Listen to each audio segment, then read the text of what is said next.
안녕하세요. 반갑습니다. 말씀을 사모하는 여러분, 말씀과 더불어 살아가는 행복이, 평안함과 안전함이 여러분의 삶에 충만하기를 바랍니다. 오늘 함께 우리가 잠깐 묵상할 오늘의 말씀, 지난주 말씀 가운데 두 번째 파트죠. 10명의 나병 환자들이 예수님께 찾아왔지요. 그들이 소리 높여 부르짖어 정말 절규를 했습니다.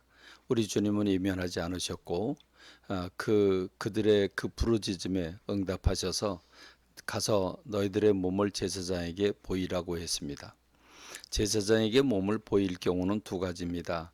하나는 병이 걸렸을 때와 하나는 병에서 치료받았을 때, 고침받았을 때입니다. 그러니까 아직 고쳐주지도 않은 상태에서 너희들의 몸, 그 진물나고 문둥병, 나병으로 지금 그 질병을 가지고 있는 그 상태로 너희들의 몸을 제사장에 보이라. 그렇게 보이면 어떻게 되겠습니까? 야유를 받지 않겠습니까? 그러나 그들은 순종하고 갑니다. 가다가 중간에 고침을 받습니다.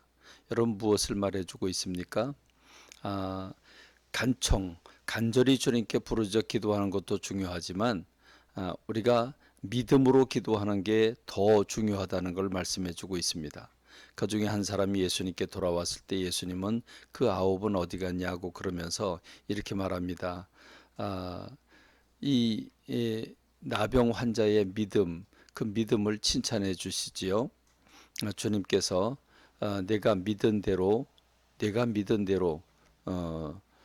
되었다고 말씀하고 있습니다. 다시 말하면 예수님에게서 능력이 나갔는데 네 믿음이 너를 구원했다고 말해주고 있습니다.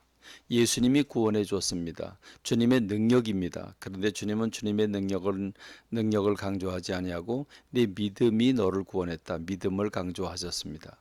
그렇습니다. 오늘 저와 여러분이 믿음이 역사를 일으킨다는 사실을 기억하고 여러분 안에 있는 믿음을 키우고는 저와 여러분 되기를 바랍니다.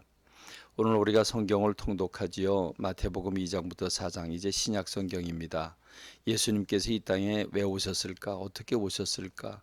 마태라고 하는 분은 1장 족보에서 예수님이 구약을 실현하기 위해서 오신 예수님이라고 하는 걸 족보를 통해서 보여주고 이스라엘의 역사를 족보를 통해서 보여줬습니다.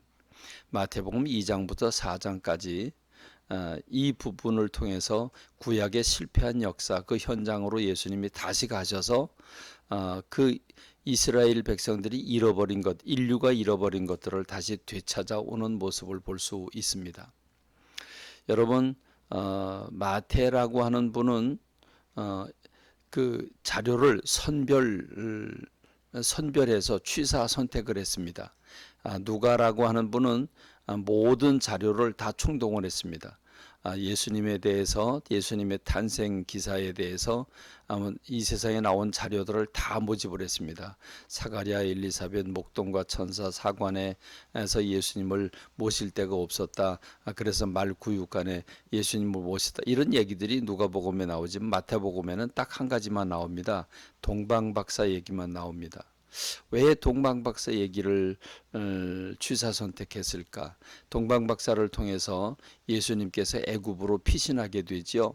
헤롯이 2살 이하를 다 죽이라고 하니까 애굽으로 피신을 합니다. 피신하니까 다시 그 예수님의 생명을 찾는 헤롯 왕이 죽으니까 다시 이제 이스라엘로 돌아옵니다. 그러니까 출애굽을 하셔야죠.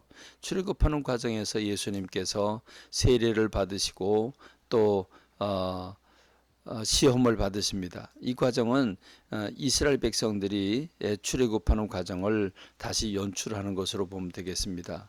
이스라엘 백성들이 해방을 받아 광야로 왔고 그러나 그들은 거기서 원망하고 불평하면서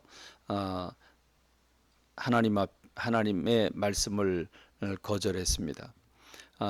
이스라엘 백성들이 가나안 땅에 들어가고 난 다음에도 계속해서 우상 숭배를 해서 그들은 정말 징계를 무수히 받고 마침내 말라기라고 하는 선지를 통해서 더 이상 선지자를 보내지 않습니다.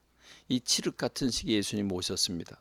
실패한 이스라엘의 역사를 예수님께서 그 현장에 가신 것입니다.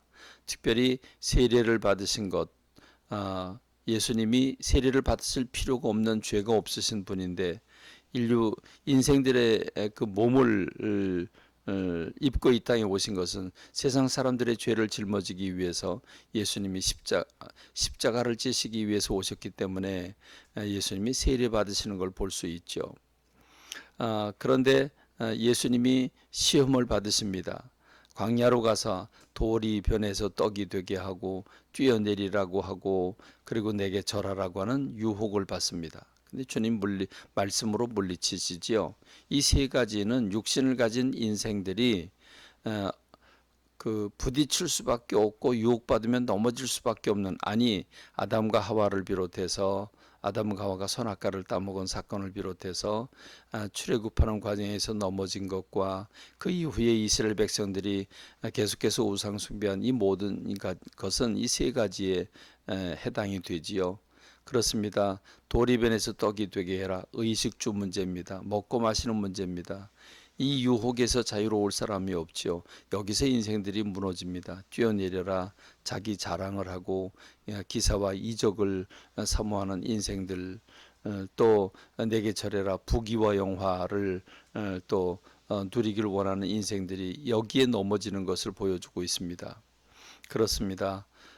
예수님은 그 현장에서 마귀를 말씀으로 물리치시고 그리고 그 인생들이 빼앗긴 천국을 다시 그 복을 빼앗아 가지고 와서 예수님께서 회개해라, 천국이 가까이 왔다. 그래서 하나님의 나라를 되찾아 주시는 모습을 우리가 찾아볼 수 있습니다.